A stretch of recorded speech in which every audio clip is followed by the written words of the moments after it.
तो विठाला विठाला विठाला विठाला विठाला विठाला विठाला। हो, गणेश दादांनी अगदी वडिलांचं सुंदर पुण्यस्मरण सोहळा आयोजित केलेला आहे।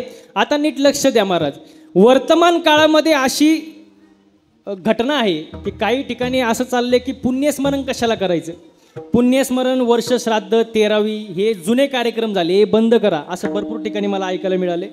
पण हे पुण्यस्मरण का करतात नीट लक्ष द्या। पुण्यस्मरण वेगळं, पुण्यतिथी वेगळं आणि श्राद्ध वेगळं। पुण्यतिथी म्हणजे काय, त्यांच्या जाण्यानं त्या तिथीला पुण्यता प्राप्त होते म्हणून ती पुण्यतिथी। श्राद्ध म्हणजे श्रद्धा ठेवून जे केलं जातं ते श्राद्ध, आणि पुण्यस्मरण म्हणजे ज्यांचं स्मरण केल्यावर आपल्याला पुण्य मिळतं ते म्हणजे पुण्यस्मरण। आणि हा पुण्यस्मरणाचा कार्यक्रम आहे महाराज। हो, वडिलांचं त्यांचं खूप प्रेम होतं महाराज समाजावरती, अगदी शून्यातून त्यांनी विश्व निर्माण केलं। बाप हा शब्द महाराज जर तुम्ही नीट लक्ष घेतलं, बाप लिहिता येतं, बाप शब्द लिहिता येईल, बाप शब्द उच्चारणं सोपं आहे, लिहिणं सोपं आहे, पण मुलांसाठी जे झुरणं आहे, मुलांचं कल्याण व्हावं ही जी तळमळ आहे, ही तळमळ म्हणजे बाप। आणि बाप झाल्याशिवाय ती तळमळ समजत नाही महाराज। हो, मी नेहमी एक वाक्य सांगतो, 100 चुका झाल्यानंतरही जो सांभाळून घेतो आणि शेवटपर्यंत साथ देतो तो म्हणजे बाप महाराज। याच्या पुढे जाऊन सांगू का, बाप गरीब असो किंवा श्रीमंत काही फरक पडत नाही, बाप सोबत असणंच ही खूप मोठी श्रीमंती महाराज। बघा, एका दिवसाची चिंता करते ती आई, एका दिवसाची चिंता करते ती आई, आयुष्याची चिंता करतो तो बाप। चुकींवर पांघरून घालते ती आई, पण चूक सुधरावी म्हणून सतत झटत असतो तो बाप। रिकाम्या पोटाला आई आठवते, रिकाम्या पोटाला आई आठवते, पण रिकाम्या खिशाला कोण आठवतो, बाप आठवतो ना महाराज।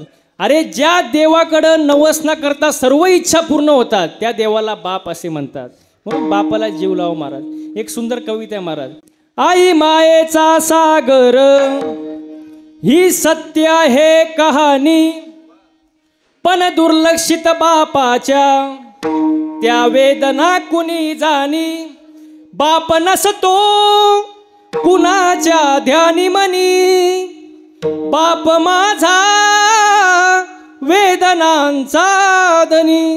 हो, बाप लक्षात घ्या महाराज। देवकीचं यशोदेचं कौतुक अवश्य करावं, पण पुरातून येणारा कोण होता, वसुदेव होता, हे विसरता कामा नये। जिजामातेचं कौतुक अवश्य करा, पण त्यावेळेला शहाजीराजांची ओढाताण सुद्धा आपण लक्षात घेतली पाहिजे। बाप समजणं सोपं नाही, बाप कळणं फार अवघड आहे महाराज। हो, किती सुंदर वर्णन आहे बघा, बाप कष्टाचा काबाडी, बाप कष्टाचा काबाडी, ऊस मळ्यात तोडतो या, भाकर पोरासनी ठेवून कांड ऊसाच चाकतो या, खमीच खवाटी फाटलेलं सुई दोऱ्यानं शिवलेलं, माझ्या बापाच्या धोतराला सदा थिगळ जोडलेलं, आली जत्रा गावाची, आली जत्रा गावाची, बाप गावात जायाचा, उधार पादार कापड पोरासनी आणायचा, जुन्या फाटक्यानं, जुन्या फाटक्यानं बाप जत्रेत फिरायचा, आमची सुखाची चिंता बाप मनात करायचा। म्हणून मी नेहमी एक वाक्य सांगतो, जीवनामध्ये माणसाने पापाला आणि बापाला घाबरलं पाहिजे, कारण जो पापाला घाबरतो त्याचा परमार्थ चांगला होतो, आणि जो बापाला घाबरतो त्याचा संसार चांगला होतो महाराज। हो, आई वडिलांना जीव लाव महाराज। एक सांगू का तुम्हाला, दुसऱ्याच्या बांधावर गेलेला 4 पायाचा बैल, वाक्य नीट आहे का, दुसऱ्याच्या बांधावर गेलेला 4 पायाचा बैल बापाने एक आवाज टाकला तर मागं फिरतो, फिरतो का नाही, अहो फिरतो का नाही, फिरतो, पण पोटच्या पोराला 4 वेळा आवाज द्या, मागं वळून सुद्धा पाहत नाही। अरे 4 पायाच्या बैलाला बाप आणि बापाचं प्रेम कळालं, पण या 21 वर्षाच्या बैलाला बाप आणि बापाचं प्रेम कळालं नाही, हे खूप मोठं दुर्भाग्य आहे महाराज। तुम्हाला विराट कोहली माहिती आहे का, विराट कोहली माहिती आहे ना, विराट कोहली ज्या वेळेला 1 रन घेतो ना, 1 रन, तो 22.5 फूट पळतो, किती किती 22.5 फूट पळतो, तेव्हा 1 रन घेतो तो। पण ज्या वेळेला तो 1 रन घेतो त्यावेळेला कोट्यावधी तरुण पोरं टाळ्या वाजवतात, वाजवतात का नाही, वाजवतात का नाही? पण तुमचा 75 वर्षाचा बाप रोज ह्या बांधावरून त्या बांधावर आयुष्यभर फेरा मारतो, त्याच्या कधी टाळी वाजून अभिनंदन केलं का तुम्ही? काय करणार महाराज? बापाचं योगदान कोणालाही समजत नाही. बाप समजणं फार अवघड आहे महाराज. उरा मंदी माया त्याच्या काळ्या मेघावानी, दाखविना कधी कुणा डोळ्यातल पाणी. जिजू जिजू संसाराचा गाडा हाकला, वटा मंदी हसू जरी कना वाकला.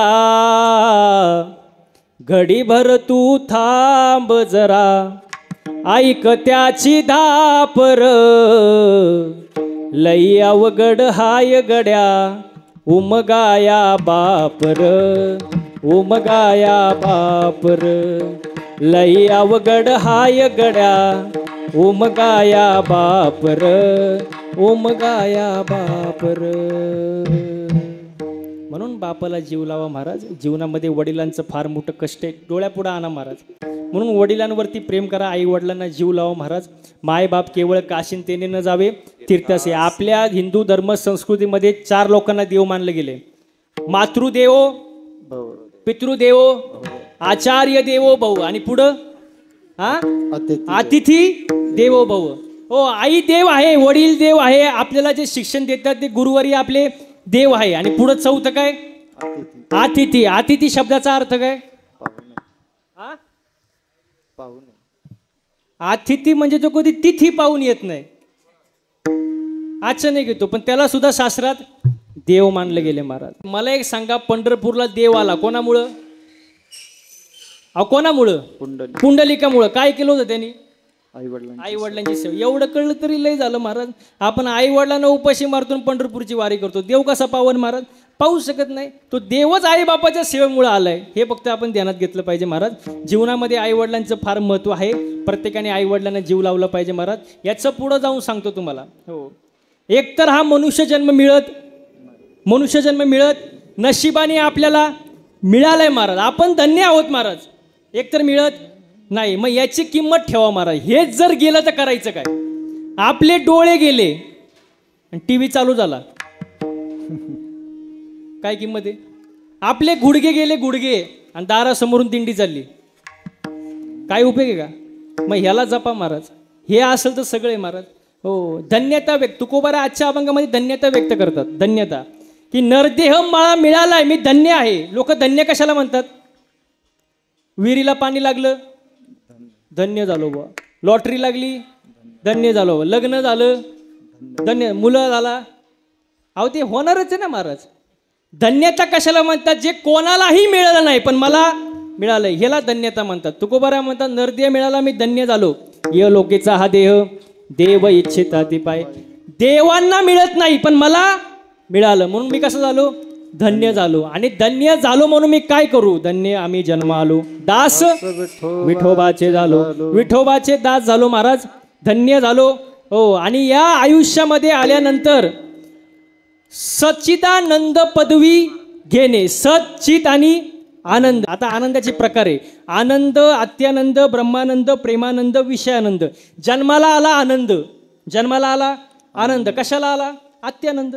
मी कोण? ब्रह्मानंद. परमार्थात प्रेमानंद, संसारात विषयानंद. जन्माला आला आनंद, कशाला आला? अत्यानंद. मी कोण? ब्रह्मानंद. परमार्थात प्रेमानंद, संसारात विषयानंद.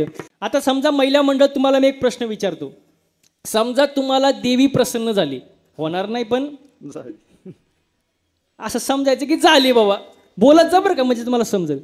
समजा तुम्हाला देवी प्रसन्न झाली, देवी म्हणाली, बोल भक्तीनबाई बोल, मी तुझ्यावर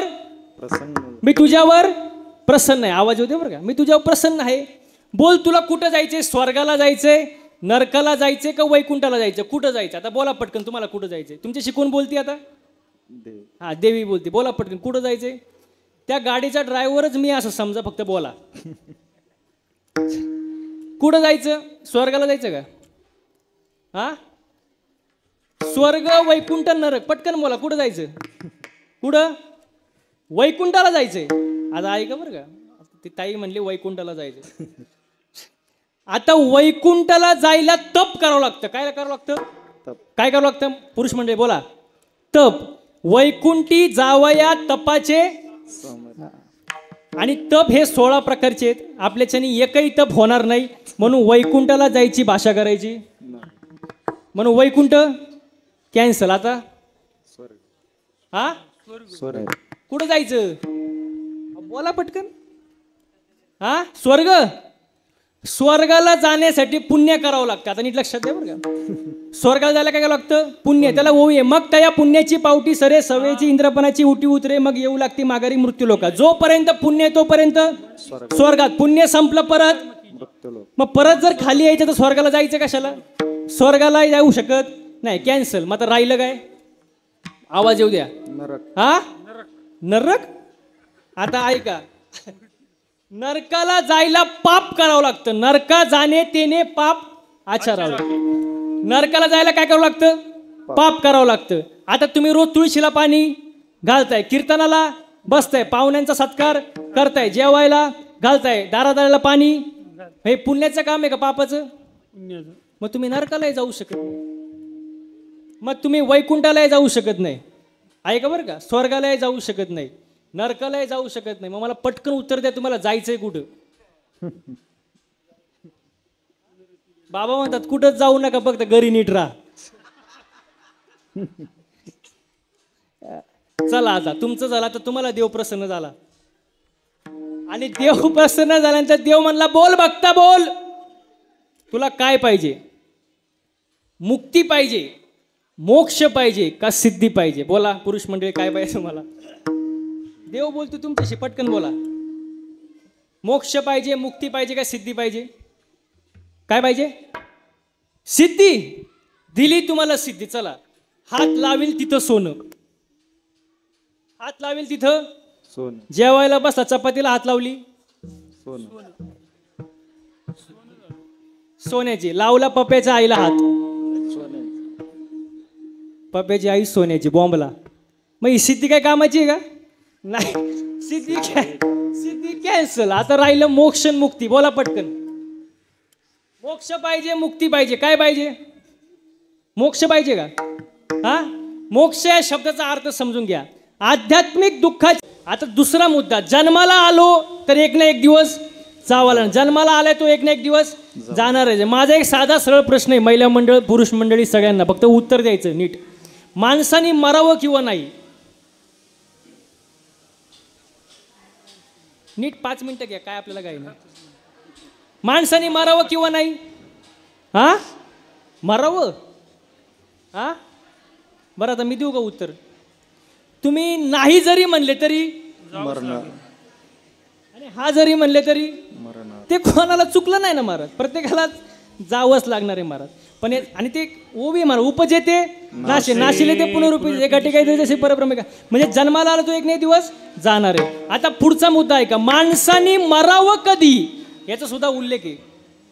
माणसाने मरावं कधी? बघा, माणसाचा मृत्यू हा दिवसा झालेला असावा. माणसाचा मृत्यू हा दिवसा झालेला असावं, शुक्ल पक्ष असावं, शरीराचं तापमान समान असावं, मरताना जठराग्नी प्रदीप्त असावा, इंद्रिय टवटवीत असावे आणि उत्तरायण असावं. तुम्ही म्हणाले वाचायचं कुठं? ज्ञानेश्वरीमध्ये अध्याय क्रमांक 8 श्लोक क्रमांक 24 ओवी क्रमांक 202. आत अग्नी ज्योतीचा प्रकाश, बाहेरी शुक्ल पक्षू आणि दिवसू आणि सामासामाजी मासू उत्तरायण. माणसाचा मृत्यू दिवसा असावा, शुक्ल पक्ष असावं, उत्तरायण असावं, इंद्रिय टवटवीत असावे, मरताना जठराग्नी प्रदीप्त असावा. हे लक्षण आहे. मग तुम्ही म्हणाल तुम्ही एवढं जीव तोडून बोलताय महाराज, तुम्ही सुद्धा नीट मराल का? सांगता येत नाही महाराज. मी सुद्धा उरफाटा तिरफाटा मरू शकतो महाराज, कारण जो जन्माला आलाय तेव्हाच त्याचा मृत्यू लिहिलेला आहे, ते आपल्या हातात नाही. पण ह्या सगळ्या अटी आहे मरण्याच्या महाराज. आता याच्या पुढे जाऊन सांगतो, तुम्हाला मी मरूनच दाखवतो, फक्त लक्ष माझ्याकडे द्या. डायरेक्ट जागेवर मरून दाखवून राहिला. बघा, ज्याचा शेवटचा काळ जवळ आलाय त्याचं काय होतं? डोळे कमी दिसतं, डोळ्याची पावर कमी होते, ऐकायला कमी येतं महाराज. हो, पचनशक्ती मंद होते, त्यामुळे काय होते? रक्त बनवण्याचा कारखाना स्लो होतो महाराज आणि हळूहळू माणूस खाटावर पडतो कारण काळ जवळ आलेला असतो. आता याचं पुढं नीट ऐका. जेव्हा माणूस शेवटच्या स्टेजला असतो तेव्हा त्याची तुम्ही नजर बघितली का? नजर तो एकाकडं जर पाहायला लागला की त्याच्याकडेच पाहत राहतो, दुसरीकडे लक्ष देत नाही. आपले घरचे येतात फळं घेऊन, तो अजिबात पाहत नाही. आणि लोक पण असे विचित्र असतात, तो खात नाही म्हणून फळं घेऊन जातात. तो जेव्हा चांगला असतो खात असतो तेव्हा त्याला फळं कोण देतं? कोण नाही. त्याला खाता येत नाही, चला फळं घेऊन, चला नारळ पाणी घेऊन मारा. तुम्ही एक गंमत बघितलं का? हॉस्पिटलमध्ये पेशंटच्या उशाखाली, उशाजवळ ढीग लागलेला असतो फळांचा, पण तो खात, पण त्याला सांभाळायला जो फट्टा असतो यासोबत, तो दिवसाला 5-5 सफरचंद खातो. आणि त्याच्याकडे जर आपण गेलो ना असं चेहरा करून दुःखीत, त्याला म्हणलं हा घे तुला डबा टिफिन आणलाय, तो म्हणतो नको. का? वासानं जेवण जात नाही. अरे तुझं सफरचंद खाऊ खाऊ गाल वर आले म्हणतो, वासानं जेवण जात नाही. म्हणजे लोक असे महाराज, कोणी कोणासाठी मरायला मोकळं नाही. हा सगळा मायेचा बाजार आहे महाराज. हां, आता नीट लक्ष द्या. पेशंट घाटावर पडलाय, शेवटचा काळ जवळ आलाय. आता शेवटी काय होतं, त्यांनी आयुष्यभरात जेवढे वाईट कर्म केले ते सगळे त्याच्या डोळ्यापुढे येतात. दुधात पाणी किती वेळा टाकलं, हिशोब. शाळेत पेपर लिहिताना कॉपी केली का, हिशोब. कोणाकोणाचे लग्न मोडले, हिशोब. राष्ट्रवादीचा प्रचार केला, शिवसेनेचे पैसे घेतले, भाजपचं बटन दाबलं, हिशोब. जेवढे वाईट कर्म केले ते सगळे त्याच्या डोळ्यापुढे येतात. आणि डोळ्यापुढं आल्यानंतर त्या इच्छेचं वासनेत रूपांतर होतं आणि शेवटी जी वासना निर्माण होते त्या गतीला माणूस जातो. वासना लगेच त्याच्या भावाला फोन करते तिच्या. कोण? यम बुलेटला किक मारून येतो, त्याच्या बोकांडी बसतो, जीव गेला. रडारडीला सुरुवात, नागपुडीत कापूस, हो. आणि मरणी जयाचे आठवे, तो ते गती पावे. हा, हे शेवटचं महाराज माणसाचं असतं. म्हणून जीवनामध्ये येऊन मनुष्य कधी जाईल याची गॅरंटी नाही. आहे तवर चांगलं जगा महाराज. सगळे गेले आपणही जाणार आहे महाराज. किती सुंदर वर्णन आहे. आज मेला पंजा मेला, बाप मसना गेला. हो देखत देखत नातू पंतू तोही तैसा झाला. देखत देखत नातू पंतू तोही तैसा झाला. उठा जागा पाठे बयाले मोठे, उठा जागा पाठे बयाले मोठे, उठा जागा पाठे बयाले मोठे, उठा जागा पाठी बयाले मोठे. हो आज मेला पंजा मेला, बाप मसना गेला. मेला पंजा मेला, बाप मसना गेला. आज मेला पंजा मेला, बाप मसना गेला.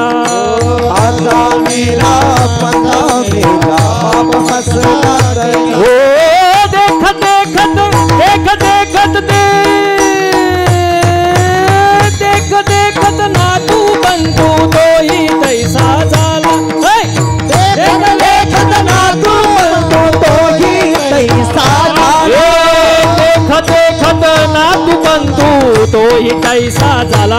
उठा जागा पाठी बयाले मोठे, उठा जागा पाठी बयाले मोठे, उठा जागा पाठी बयाले मोठे, उठा जागा पाठी बयाले मोठे.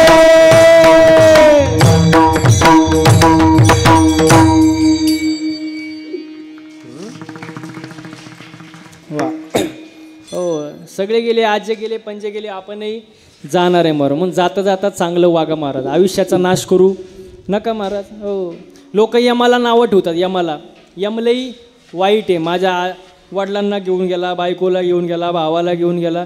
पण मी म्हणतो यमासारखा चांगला देव नाही. तुम्ही म्हणाल कसं काय? यम असं डायरेक्ट घेऊन जात नाही. यम अगोदर 3 मिस कॉल देतो आणि मग घेऊन जातो. तुम्ही म्हणाल यमाकडं आमचा नंबर गेलाच कसा? यमाकडं अख्ख्या खानदानाचा नंबर आहे तुमचा, तुमचाच काय घेऊन बसला महाराज. हो यम अगोदर 3 मिस कॉल देतो महाराज. पहिला मिस कॉल मला तरी वाटतं इथं बसलेल्यापैकी 90% लोकांना आलेला आहे. तुम्ही मला कसं काय काळे केस पांढरे होणे हा यमाचा पहिला मिस कॉल. पण माणसाला मिस कॉल समजत बोला पटकन समजत. हो लोक एवढे हुशार निघाली. पांढरे केस काळे गेली पण त्यांना मिस कॉल समजला अजिबात समजला नाही. पण यम म्हणतो ठीक आहे दुसरा मिस कॉल देऊ आपण. मग दुसरा मिस कॉल देतो यम.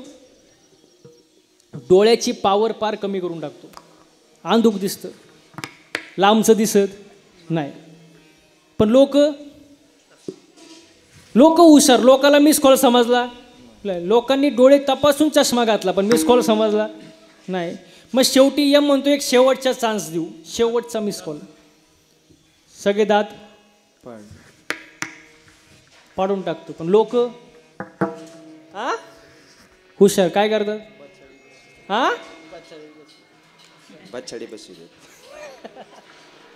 मिस कॉल समजत नाही. मग यम म्हणतो बाद झाला आता. मिस कॉल बाद झालं. म्हणतो आता मिस कॉल नको व्हॉट्सअप नको फेसबुक नको ईमेल नको काही नको डायरेक्ट रिसिव्ह कॉल. आणि तो कॉल आल्यावर उचलावाच लागतो. मग तुम्ही कीर्तनात असू शेतात असू नाही तर आणखी कुठे असू उचलावाच लागतो महाराज. किती श्रीमंत असू उचलावाच लागतो. किती पैसेवाला असू उचलावाच लागतो. किती सुंदर वर्णन आहे बघा. तू लाख हिफाजत करले तू लाख करे रखवाली. तू लाख हिफाजत करले तू लाख करे रखवाली. उड़ जाएगा एक दिन पंछी रहेगा पिंजरा खाली. उड़ जाएगा एक दिन पंछी रहेगा पिंजरा खाली. उड़ जाएगा एक दिन पंछी रहेगा पिंजरा खाली. उड़ जाएगा एक दिन पंछी रहेगा पिंजरा खाली. तू लाख हिफाजत कर ले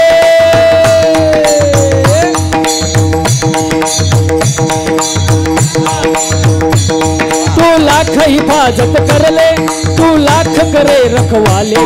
तू लाख हिफाजत कर ले तू लाख करे रखवाले. उड़ जाएगा एक दिन पंछी रहेगा पिंजरा खाली. उड़ जाएगा एक दिन पंछी रहेगा पिंजरा खाली. पिंजरा खाली पिंजरा खाली पिंजरा खाली पिंजरा खाली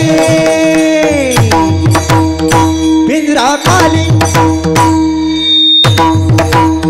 वाह वाह वाह. उड़ जाएगा एक दिन पंछी रहेगा पिंजरा खाली महाराज. पिंजरा खाली. आता घरी जाताना म्हणतच जायचं पिंजरा पिंजरा खाली. किती कमवलं तरी पिंजरा खालीच आहे ना महाराज. किती पैसा कमवा काय उपयोग. लोक सहज म्हणतात हे माझं आहे ते माझं आहे हे माझं आहे हे माझं आहे हे माझं आहे. या बाबळीपासून तर त्या बाबळीपर्यंत सगळं बोला ना पटकन सगळं. तू इथे येऊनच दाखव मग तू आहे आणि मी आहे. लोक सहज म्हणतात हे सगळं माझं आहे. पण जेव्हा आपण म्हणतो का हे सगळं माझं आहे तेव्हा देववरती हसत असतो. देव म्हणतो सगळा 7/12 माझ्या मालकीचा आहे माझ्या नावाचा आहे. तुला फक्त 70 ते 80 वर्षाच्या करारानं खाली पाठवलंय. एकदा का तुझा करार संपला याच्यातली फुटकी कवडी सुद्धा तू वर येऊन जाऊ शकत नाही. तू कसला मालक. अंतकाळी हातात काय नाही. हो अंतकाळी हातात काय नाही.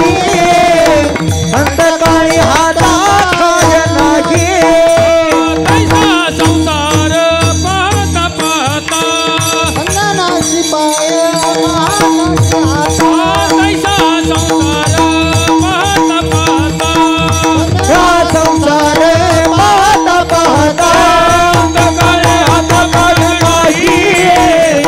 अंतकाळी हातात काय नाही.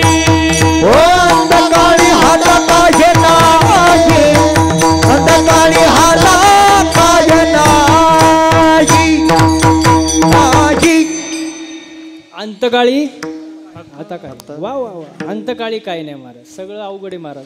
म्हणून हे माझं माझं करत बसू नका महाराज. आपण सहज म्हणतो हा माझा तो माझा हा माझा तो माझा. पण वाईट काळात कोणी सोबत नसतं महाराज. हो माणूस आयुष्यभर भ्रमात असतो की हा माझा जवळचा, हा माझा, हा माझा. पण खरं सांगू का तुम्हाला, तुमची फक्त वेळ वेळ वेळ जर तुमची चांगली असेल तर सगळे तुमचे, आणि वेळ तुमची खराब येऊ द्या, जवळचे पण दूरचे महाराज. हे जीवनातील सत्य महाराज. हो, माणूस कधीच गरिबीमुळं पैशामुळं खचत नाही. माणूस केव्हा खचतो, जेव्हा आपली हक्काची माणसं क्षणाला परकेपणाची जाणीव करून देतात. जेव्हा त्याला साथ पाहिजे असते नेमकं तेव्हा तो एकटा पडतो आणि खचून जातो महाराज. म्हणून जीवनात हे माझं ते माझं करत बसू नका. हो, चांगलं जगा आयुष्य. आयुष्य पुन्हा पुन्हा नाही, एकदाच महाराज. असं म्हणतात आंधळ्याच्या हातामध्ये जसा कावळा सापडावा तसं आपल्याला आयुष्य मिळाले महाराज. हे वाया घालू एक एक येणी कोटी कोटी फेरा मगला के बारा मनुष्य देहाचा, मगला के बारा मनुष्य देहाचा, मगला के बारा मनुष्य देहाचा. एक एक योनी कोटी कोटी फेरा मगला के बारा मगला के बारा मनुष्य देहाचा, मगला के बारा मनुष्य देहाचा. एक एक येऊन कोटी कोटी फेरा मग लागे वारा मानवाचा. हो, मनुष्य जन्म सारखं सारखं नाही मग एकदाच महाराज. बघा 84 लक्ष योनी देवानी तयार केली पण देवाला करमलं नाही. देव म्हणले सगळं योनी आपापलं पाहतील पण माझं भजन करणारी योनी मी एकही निर्माण केली नाही. म्हणून देवाने हे मॉडेल निर्माण केलं की कमीत कमी हे माळ घालील, गंध लावेल, 24 तासातले 24 मिनटं तरी मला देईल. म्हणून भगवंतांनी हे मॉडेल निर्माण केलं महाराज. हो, 84 लक्ष योनीतून माणूस बाजूला काढा, देवाला जाणणारा कोणीच नाही महाराज. हो, सगळ्या संपत्तीतून ज्ञान बाजूला काढा, त्या संपत्तीची काहीच किंमत नाही महाराज. हो, अजून पुढे जाऊन सांगू का? पुढे जाऊन सांगू.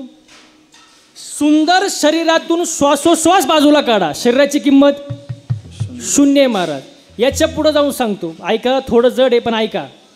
सगळ्या नातेवाईकातून आई वडील बाजूला काढा, सगळ्या नातेवाईकांचा तुमच्यावर प्रेम करण्यात थोडाफार स्वार्थ आहे महाराज. आई वडील ते आई वडील, त्यांना चॅलेंज नाही महाराज. हो हो, जगामध्ये तुमच्यावर निस्सीम प्रेम करणारे फक्त दोघच, आई वडील महाराज. बाकीचे जन हे सुखाचे अंत हे काळेचे नाही कोणी महाराज. म्हणून जीवनामध्ये फक्त लक्षात ठेवा, आई वडील सुखी तर जग सुखी, आई वडील दुःखी तर जग दुःखी महाराज. हो, आई म्हणजे आई, वडील म्हणजे वडील, त्यांना चॅलेंज नाही महाराज. म्हणून देह मिळाला आहे, आई वडिलांची सेवा करा.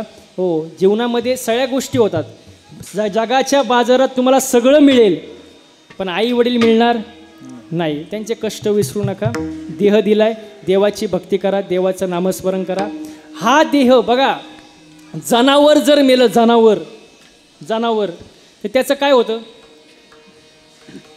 त्याचा काहीतरी वापर होतं, कातड्याचं काहीतरी बनतं, काहीतरी त्या जनावराचा वापर होतो. आपण मरू द्या, किडे खाऊन टाकतात, नाही तर पुरून टाकतात, आपला काय फायदा आहे का? नाही. पण हा देह जर भगवंताच्या भजनात विलीन केला, त्याचे जर का पवित्र देह, हो देह दिला देह भजना गोमाता, देव दिला देह भजना गोमाता, देव दिला देह भजना गोमाता, देव दिला देह भजना गोमाता, देव दिला देह भजना गोमाता, देव दिला देह भजना गोमाता, देव दिला देह भजना गोमाता. तोया झाला फाटा बाधिकेचा, तोया झाला फाटा बाधिकेचा, हे तोया झाला फाटा बाधिकेचा, देव दिला देह भजना गोमाता, हा देव दिला देह भजना गोमाता. तोया झाला फाटा बाधिकेचा, तोया झाला फाटा बाधिकेचा,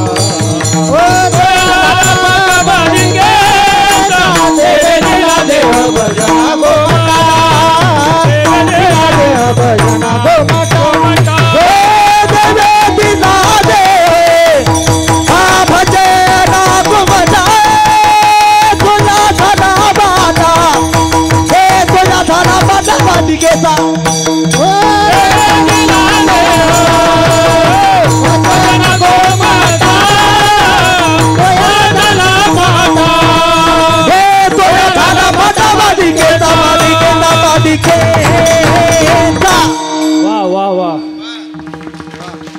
देवे दिला देह भजन गोमटा तोया झाला फाटा बाधिकेचा. भगवंताने देह दिलाय, देवाचं भजन करा महाराज, कारण देह पुन्हा पुन्हा नाही. आणि घरात सुद्धा नीट वागा.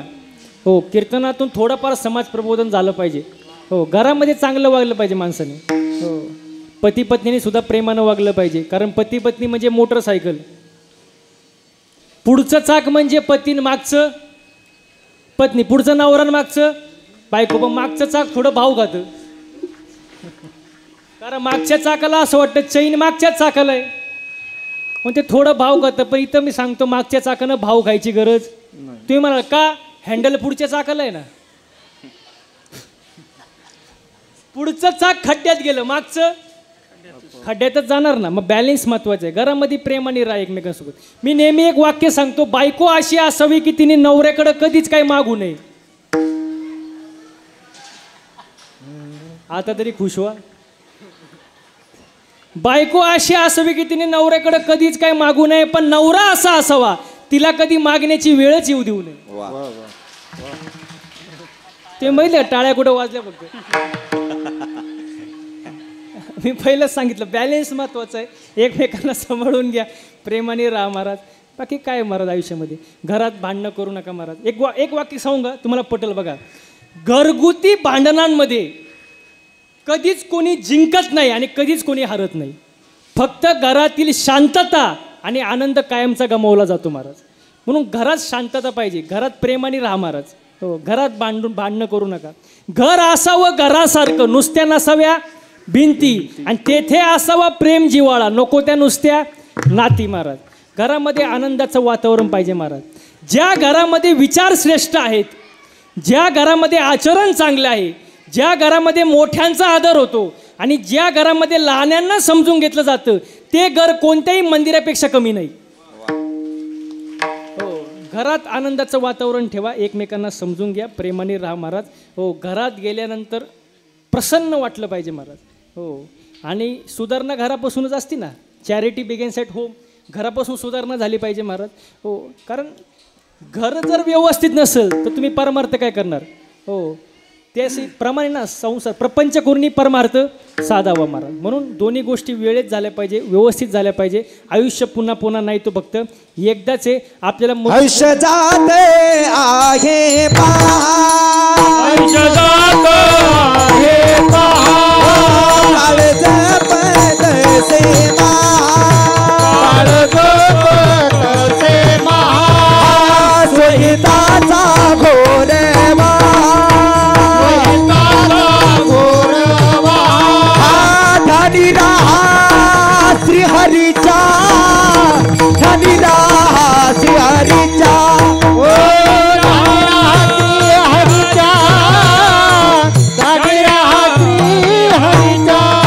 आयुष्य जाते आहे काळच पद सेमा स्वगीताचा गोरवा जाणी राहा श्रीहरीच्या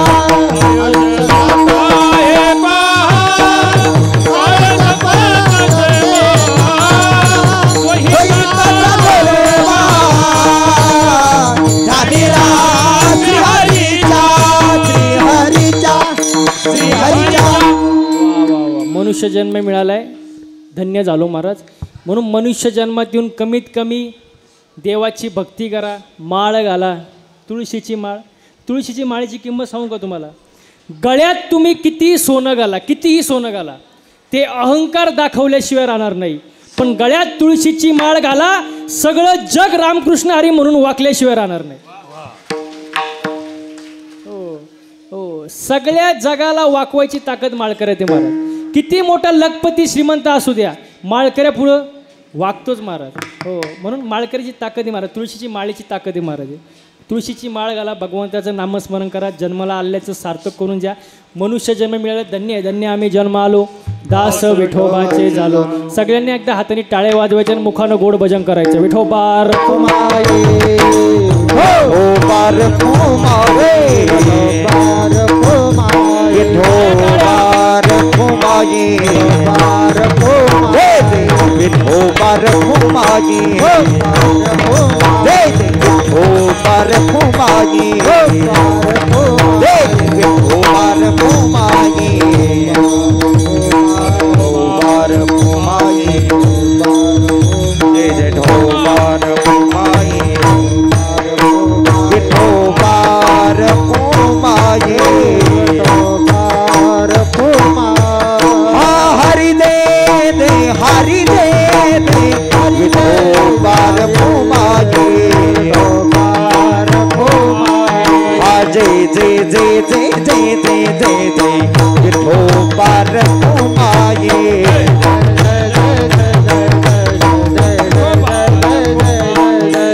हरि जय जय जय जय जय जय हरि जय जय जय जय जय जय विठोबा रखुमाई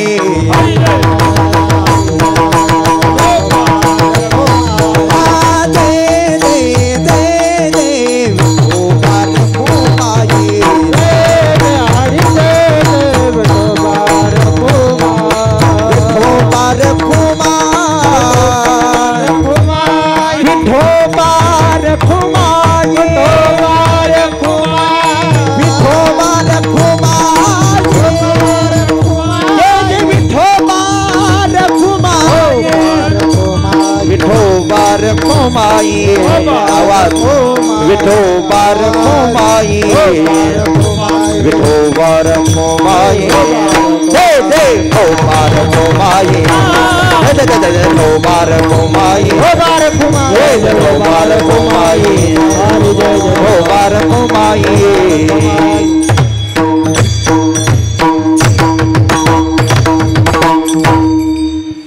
धन्य आम्ही जन्म आलो दास विठोबाचे झालो महाराज. धन्य झालो आम्ही जन्माला आलो आणि दास कोणाचे झालो विठोबाचे झालो महाराज. हो जन्माला आलो धन्य झालो. ज्यांना मिळत नाही त्यांचा अवघड. देव इच्छिताती पाय स्वर्गीचे अमर इच्छिताती देवा मृत्यू लोके व्हावा जन्मामा.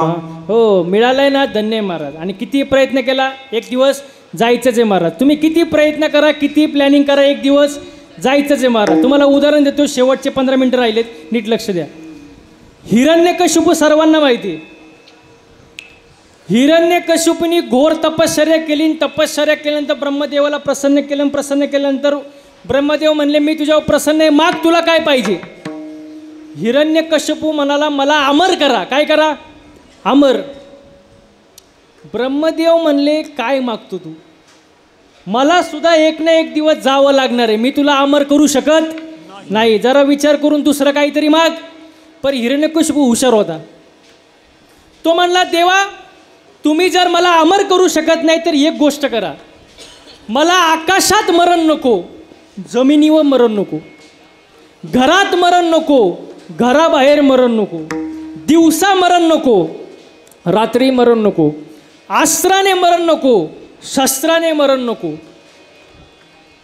तुम्ही बनवल्यापैकी जगाचं निर्माण कोणी केलंय ब्रह्मदेवाने. ब्रह्मदेवाने बनवल्यापैकी एकाकडूनही मरण नको. सजीवाकडून मरण नको निर्जीवाकडून मरण नको मानवाकडून मरण नको पशुकडून मरण नको.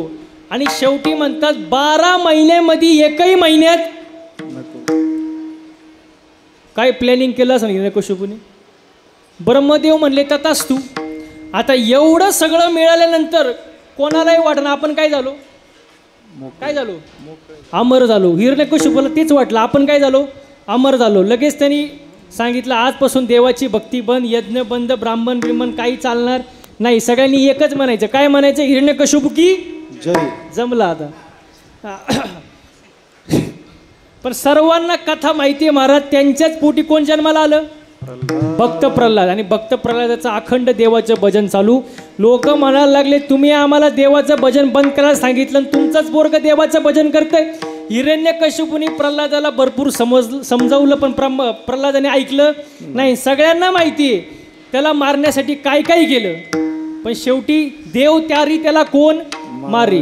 हो पण शेवटी प्रल्हादाने ऐकलं नाही. हिरण्यकशिपूने प्रल्हादाला एक प्रश्न विचारला. तू ज्या देवाचं भजन करतो तो देव नेमका आहे कुठं. प्रल्हाद म्हणाला तुमचा प्रश्न चुकला. देव कुठं नाही. विठ्ठल जळी स्थळी भरला रिता ठाव नाही उरला. तो म्या दृष्टीने पाहिला विठ्ठलाची. हिरण्यकशिपू म्हणला या खांबात देव आहे का. सगळ्यांना माहिती आहे. प्रल्हाद म्हणला हो. हिरण्यकश्यपूनी एका लाथेत तो खांब उडवला महाराज. आणि त्या खांबातून कोण प्रकट झालं? नरसिंह भगवान. आता नीट लक्ष द्या. नरसिंह भगवानाने एका प्रहारात हिरण्यकश्यपूला खाली पाडलं, उचललं, दाराच्या चौकटीवर बसला मांडीवर घेऊन. कोणाला? हिरण्यकश्यपूला. हिरण्यकश्यपूने एक वाक्य वापरलं, तुम्ही कितीही काहीही करा, तुम्ही मला मारू शकत नाही, कारण मला ब्रह्मदेवाचं वरदान आहे.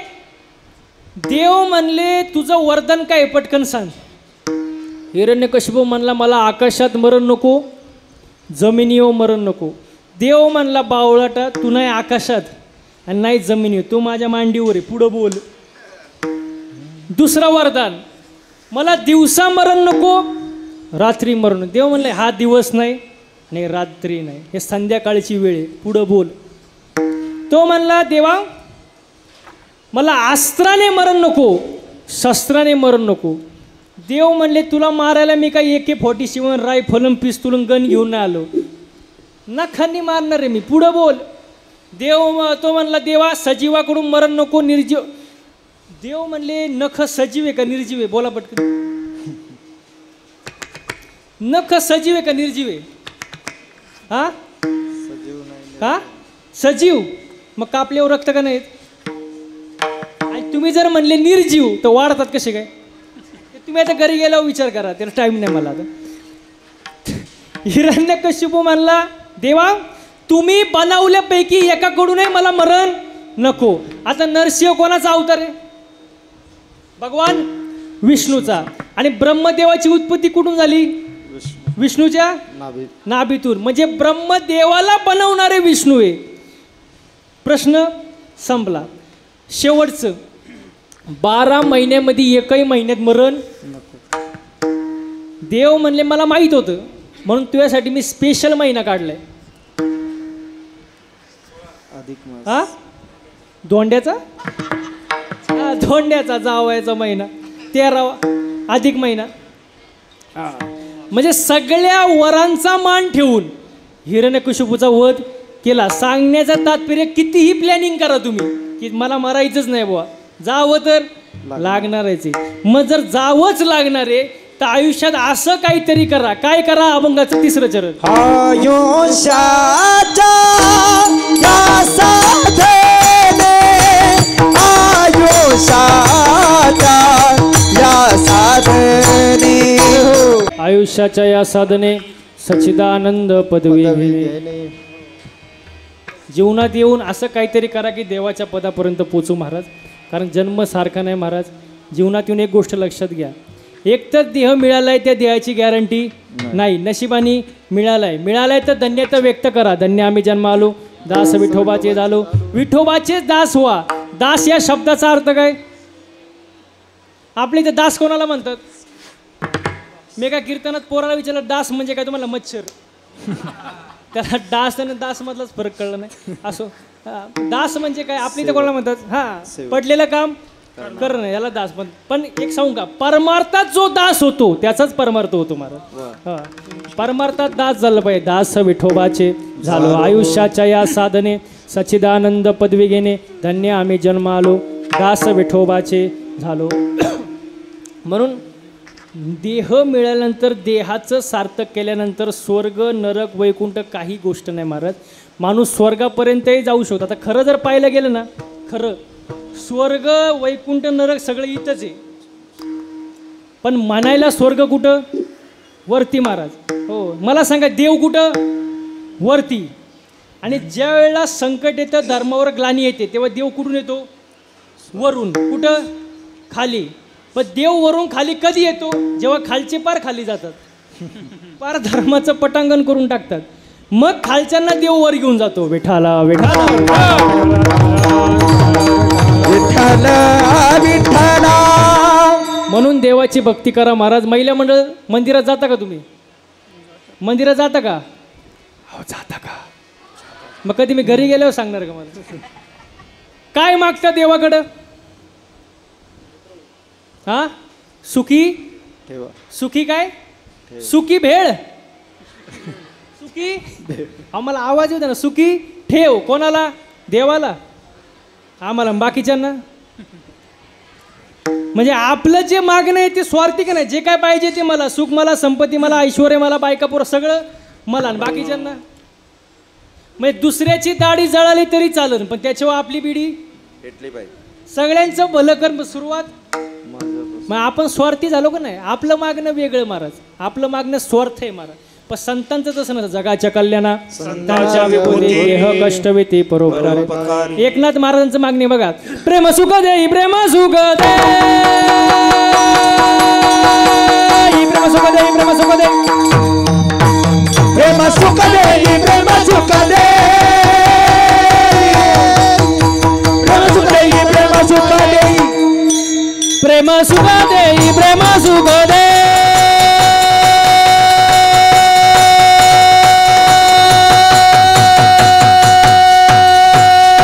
प्रेम सुख देई प्रेम सुख दे, प्रेम सुख देई प्रेम सुख दे,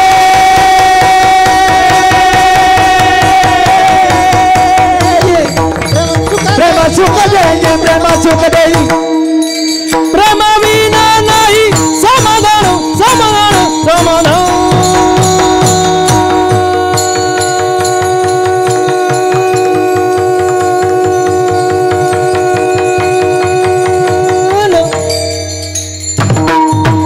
प्रेम विना नाही समाधान समाधान समाधान. प्रेम सुख देई प्रेम सुख दे,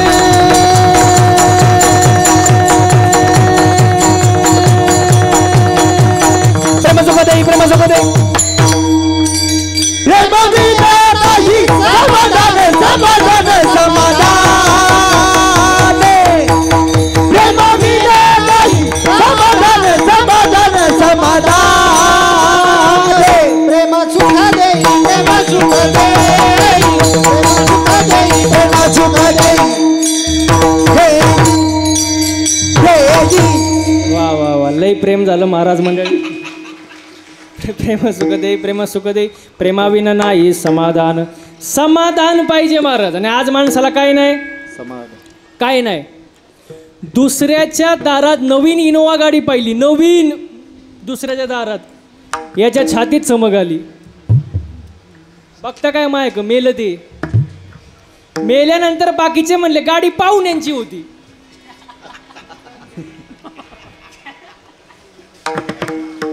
हे मेलं ना गेलं ना देणं काय नाही, समाधान नाही महाराज.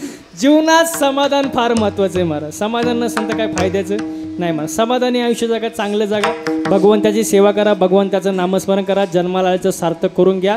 जन्माला आल्याचं जर सार्थक करून घेतलं महाराज तर तुकोबाऱ्या म्हणतात स्वर्ग सुद्धा आम्हाला काही नाही महाराज. अभंगाचं 4